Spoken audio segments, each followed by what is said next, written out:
Assalomu alaykum qadrli tinglovchilar. Bugun sizlarga dekabr oyida tug'ilgan insonlar haqida qisqacha gapirib o'taman. Dekabr oyida tug'ilgan insonlar hech qachon odamlarni kamchiligini yashirib o'tirmaydi. Aksincha ular haqiqatni shartta odamning yuziga aytib tashlashni ma'qul ko'rishadi.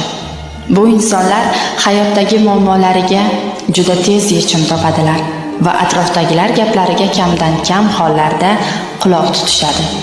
Dekabr oyida tug'ilgan insonlar tinchlikni va osoyishtalikni xush ko'radi. Bu insonlar bilan suhbatlashish odamga zavq bag'ishlaydi. Negaki ular ko'pincha past ohangda gapirib, insonga xotirjamlik ulashadi.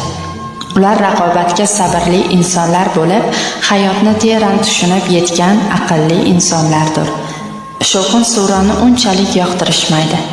Ular do'stlar davrasida e'tiborga loyiq va o'z o'rniga ega insonlar bo'lib, ular qo'shilgan davrada xursandchilik va kulgu arimaydi.